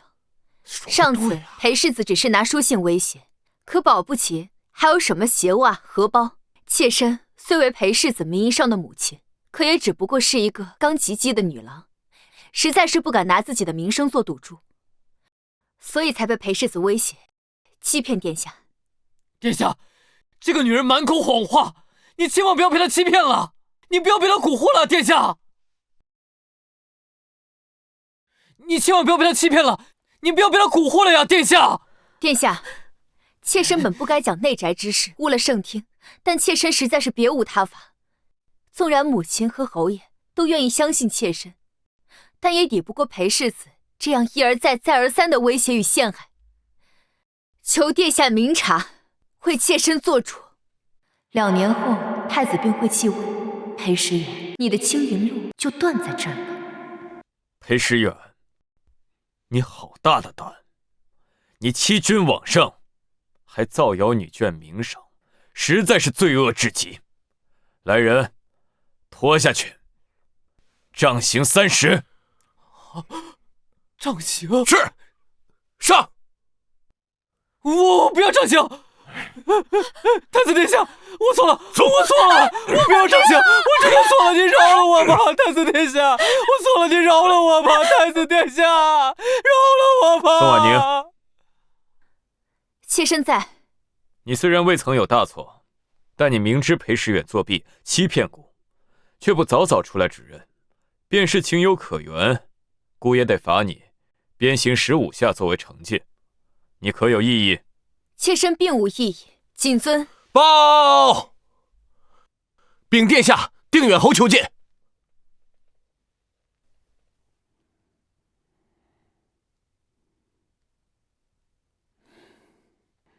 臣参见太子殿下。快快请起。殿下，臣已听说了在诗会上发生的事情，是臣教子无方，这鞭刑该由臣替夫人承受。侯爷，侯爷，殿下不可，此事是婉宁自作主张，侯爷从不知情，这罚该由婉宁自己来领才是。我是你的夫君，断没有一个丈夫眼睁睁看着自己的妻子受刑而无动于衷的道理。殿下，臣夫人年纪尚小，臣不愿看她受罚，还望太子殿下成全。好，定远侯果真大丈夫，那就由定远侯代其受过吧。谢太子殿下。侯爷，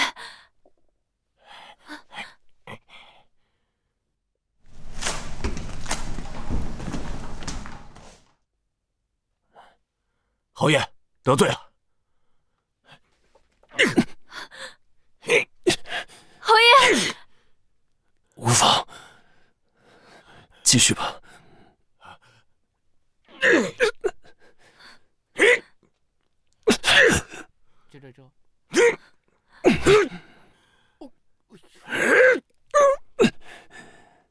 天底下怎么会有这样的人？怎么会有这么傻的人呢？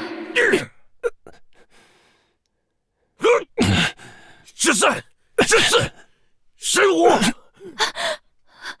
侯爷，你没事吧？夫人不必担心，只是15鞭而已。我的爱，殿下，臣待捉紧，先行告退了。夫人，我们回家。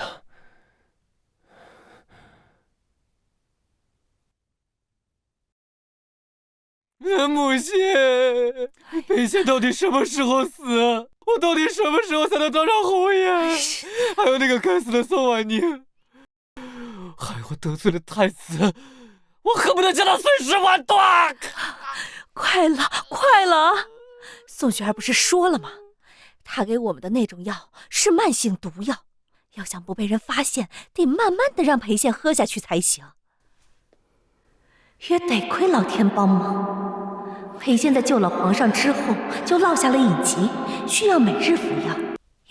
也幸亏有个对我夫君忠心耿耿的钱嬷嬷，这才让我有了机会下毒。顶多再有1个月，不，半个月，裴宪必死无疑。到时候我儿成了定远侯，就再也不用受这种委屈了。至于那个宋婉宁，还不是想怎么处置就怎么处置。真的？真的。儿子，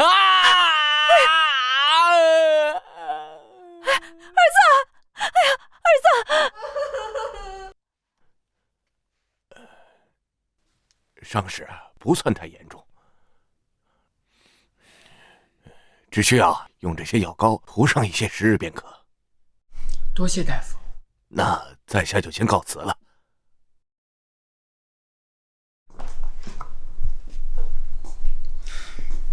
幸亏老夫人今日早早离开了侯府，去城外的山上礼佛，不然被他老人家看到，又该心疼了。母亲礼佛，向来要数日之久，甚至是2、3个月也是有可能的。等他回来的时候，我的伤也好的差不多了，此事不让他知道便是了。那属下为侯爷上药吧。让我来吧。夫人。让我来吧。夫人。我来给侯爷上药吧。那我去看看侯爷平时喝的药熬好了没有。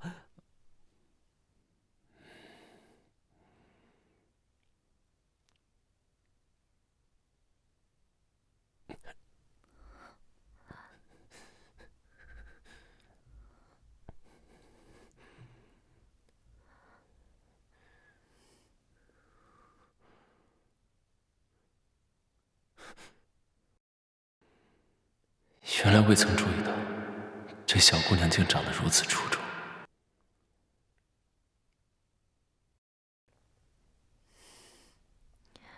好了，侯爷。侯爷，你为何这样看着我呀？啊，没什么。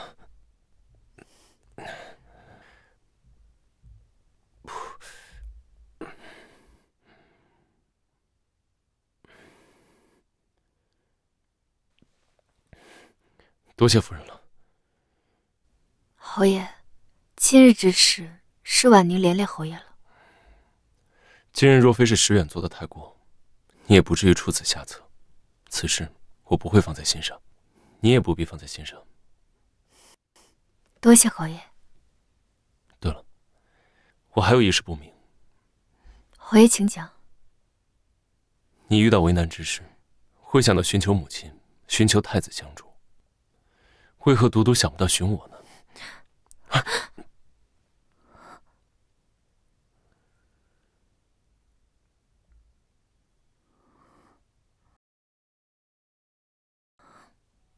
侯爷公事繁忙，婉宁怎好事事劳烦侯爷？你说谎，你不是不想，而是不敢。宋婉宁，你到底在怕我什么？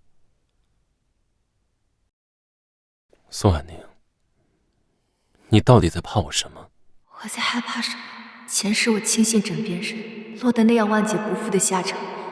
这一世我又怎敢随意将自己的安危交到另一个男人的手中？侯爷，我……宋婉宁，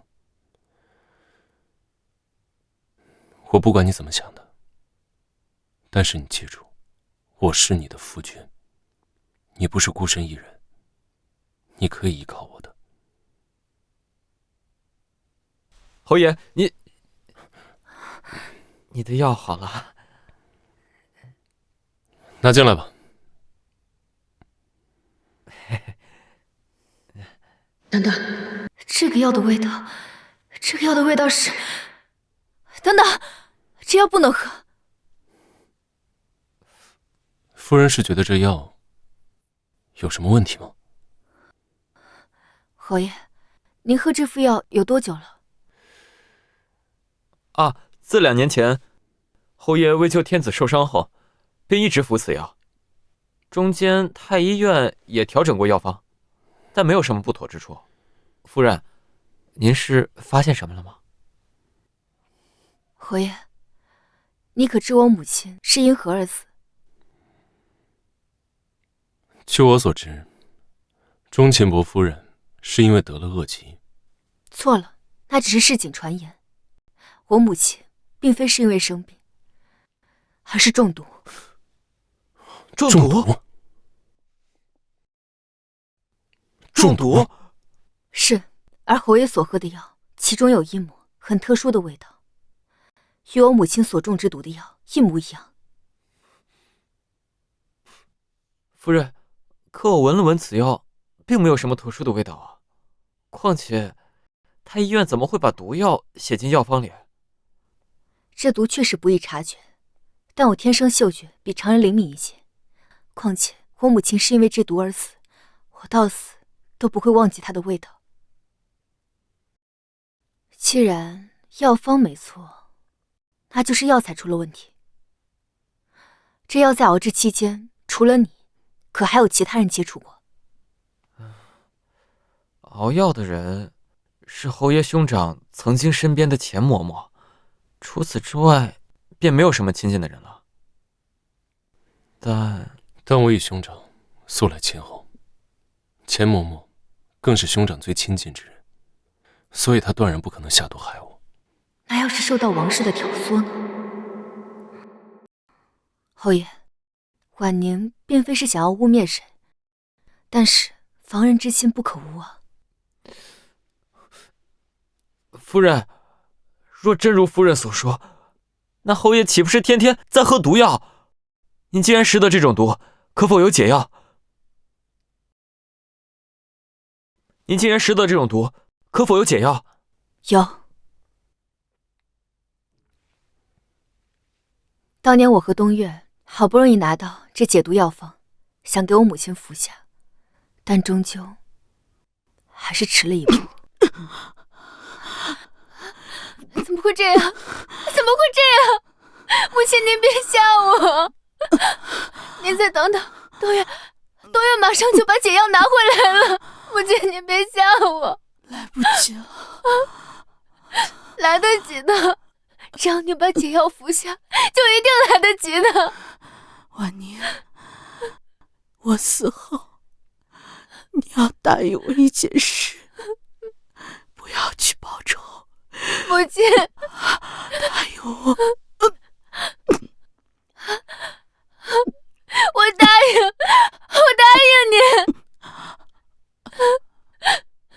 婉宁，我的女儿，你要好好活下去。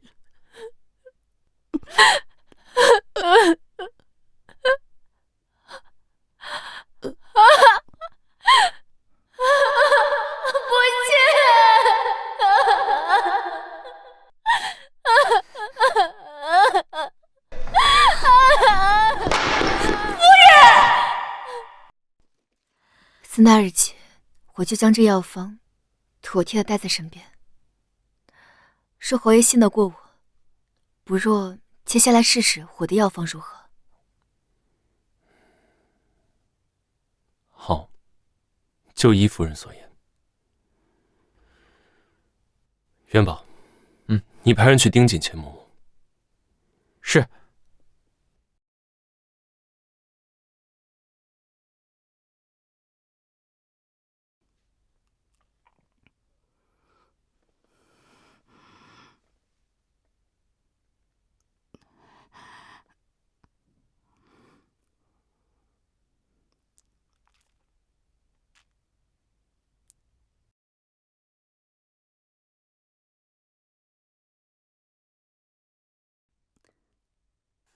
夫人，我已经按您的吩咐，将毒加重了几分剂量，想必要不了多久，裴宪就要毒发身亡了。哼！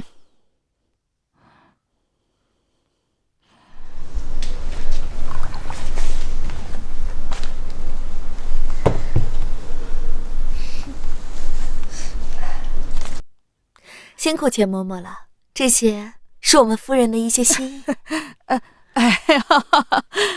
夫人不必如此，老奴是心甘情愿做这件事的。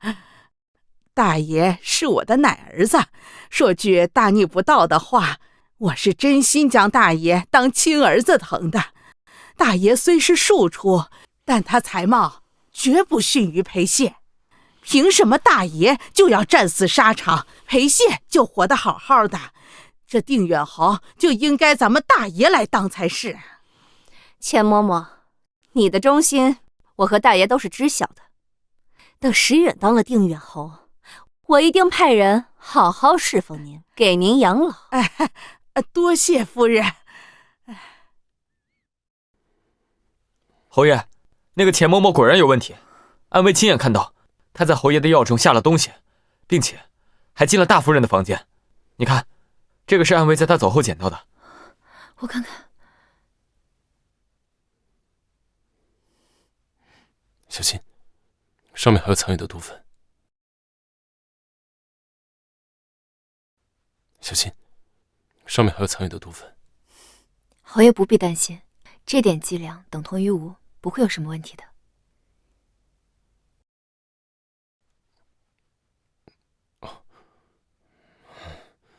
还是小心为好。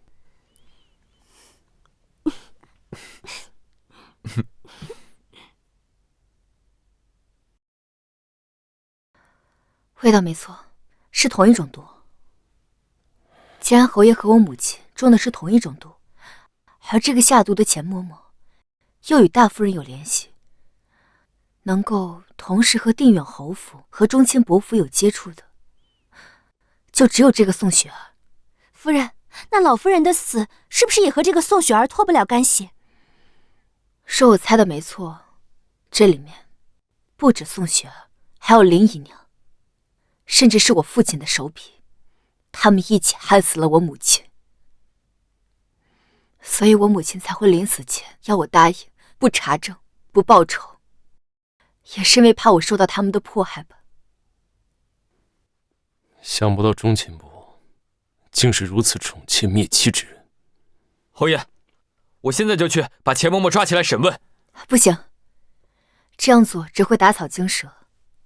要是那个钱嬷嬷一口咬定是她一个人所为怎么办？他们的目的无非就是要看侯爷毒发身亡，好让那个裴时远继承侯爷的爵位。侯爷，不若我们将计就计。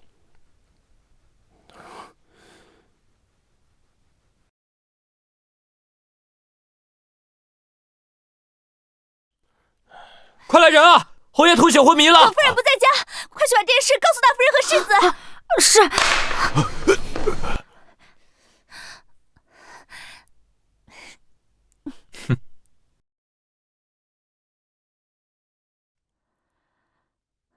你说的都是真的？那个元宝真这么说？是的，夫人。既然是裴县身边的元宝所说，那一定就是真的。赶紧把这个消息告诉世子，让他跟我一起去见侯爷。是。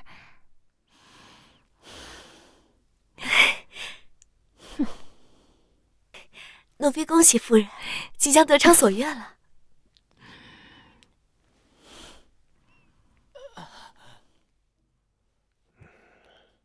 大夫，侯爷情况如何？侯爷病入膏肓，刚刚已经……节哀。难道说裴县已经死了？儿啊，快，我们快进去！侯爷，你怎么这么狠心，丢下婉儿一人就这么走了？是啊，侯爷，如果要老夫人回来看到了，她老人家可怎么办呀？侯爷，太好了，裴县真的死了。宋婉宁，这是怎么回事？宋婉宁，这是怎么回事？是啊，我父亲之前还好好的，怎么突然就变成这样了？大夫人，世子，这不能怪夫人。侯爷前几日便身体不太好了，找了大夫来瞧，却瞧不出什么东西。谁知刚刚侯爷突然吐血昏迷，等大夫来的时候就没气了。真是老天保佑，我儿要做定远侯了。那也不可能如此突然，肯定是有人故意谋害侯爷才对。对，我父亲肯定是被人谋害的。大嫂、世子，你们这么看着我做什么？你们该不会是想说是我害死了侯爷吧？对，就是你！你没嫁进来之前，我父亲活得好好的。你嫁进来没多久，我父亲就变成了这个样子。不是你谋害的，还能是谁？世子，这凡事可是要讲证据的。照你这么污蔑，我也可以说侯爷是你谋害死的。哼，宋婉宁，那里面躺着的可是我父亲，我为什么要谋害自己的父亲？那我为何要谋害自己的夫君？况且，我有你们谋害侯爷的证据。东岳，这个是我在茶水房里捡到的，而且我亲眼看见钱嬷嬷往侯爷喝的药里放了东西。钱嬷嬷昨日已经被关起来，并且已经招了，是你们指使他谋害的侯爷。哼，宋婉宁，你以为凭这些就能污蔑我和世子了吗？即便钱嬷嬷招了，又能怎样？她不过一个下人，谁会相信她的一面之词呢？那宋雪儿呢？那宋雪儿呢？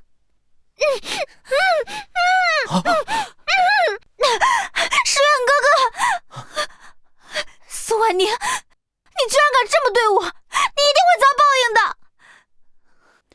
我已经查明，侯爷是因为中毒身亡的，而这种毒跟我母亲当年死之前服的毒一模一样。王氏、裴时远，这毒是宋雪儿给你们的吧？等等，你刚才说什么？裴县死了？他说的是真的吗？裴县真的死了？太好了，真是太好了！宋雪儿，你在胡说什么？伯母，裴宪死了，世子马上就要做定远侯了，您就要成为这定远侯府最尊贵的女人了，而我也可以马上嫁给时远哥哥，做他的侯夫人了。那我们还有什么不能说的？莫心，我觉得雪儿说的对，事情既然都已经这样了，那也就没必要再做戏了。宋婉宁，你说的对，裴宪的毒确实是我让人下的，这毒也确实是雪儿给的。哦，对了，你怕是还不知道吧？你母亲是因为中毒死的，而这毒也是我给的。不仅如此，就连爹也盼着他死，还要扶正我娘呢。你们这么做就不怕我们夫人报官吗？告官？死人怎么告官啊？我告诉你们，我今天不光要裴宪死，我还要你们一起跟他陪葬。裴时远，你好大的口气啊！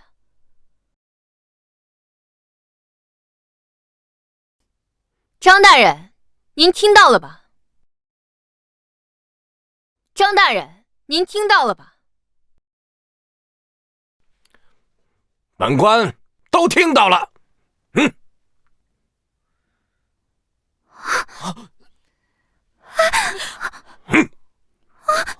而且听得清清楚楚。宋婉宁，你居然敢算计我们！王氏、裴时远、宋雪儿，你们草菅人命，你们可知罪？张大人，我可是未来的定远侯，你敢动我？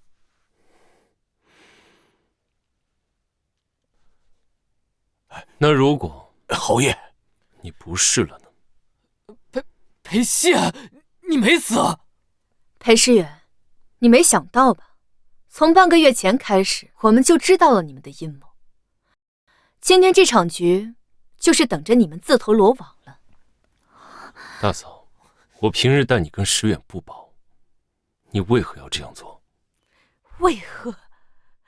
那我也想问问，为何战场上死的不是你，偏偏是我的夫君？我就是恨你，我恨不得你早点死，好想去陪他。侯爷，您看，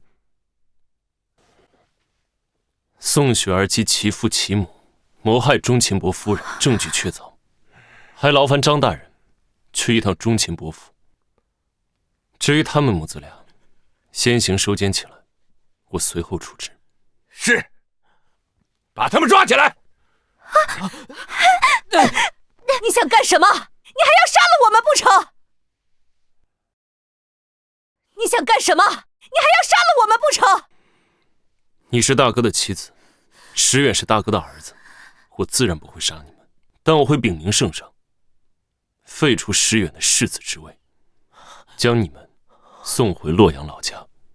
你们今生别再回京了。把他们带走。走。告辞。被最亲近的人背叛，他的心中一定很难过吧？就和我前世知道真相的时候一样。夫君，今后无论发生何事，婉宁都陪在您身边。好。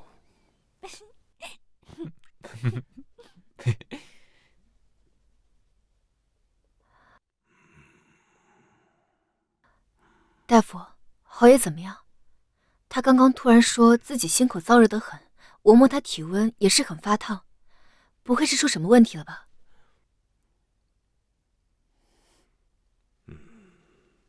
不错，不错。大夫，什么不错？您倒是说呀。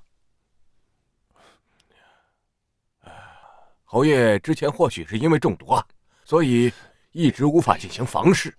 我刚刚观其脉象，已然是大好了，可以早日与夫人同房了。大夫，您这说的也太粗俗了吧？哎，这是好事，有什么粗俗不粗俗的？啊，我看今晚就可以让侯爷与夫人试试，保证明天呀就可以药到病除啊！既然开了方子，那老夫就告辞了。那我去送送大夫。我也去。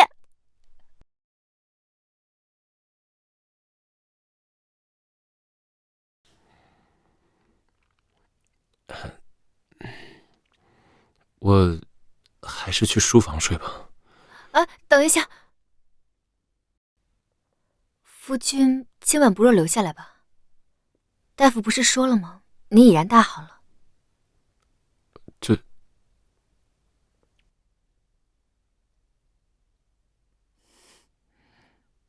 难道说侯爷不愿意？那夫人可要忍着些了。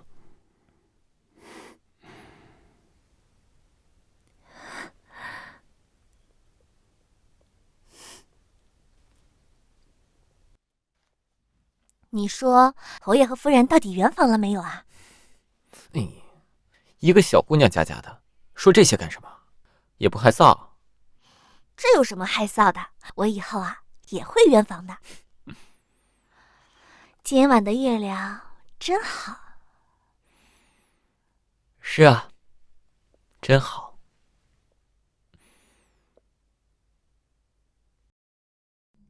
隆庆24年12月，中秦伯府林姨娘宋雪儿谋害中秦伯夫人封氏，证据确凿，押入大牢。中秦伯宠妾灭妻，助纣为虐，夺其爵位，流放宁古塔。次年12月，定远侯夫人生下龙凤双胎，此后与定远侯裴宪终老一生。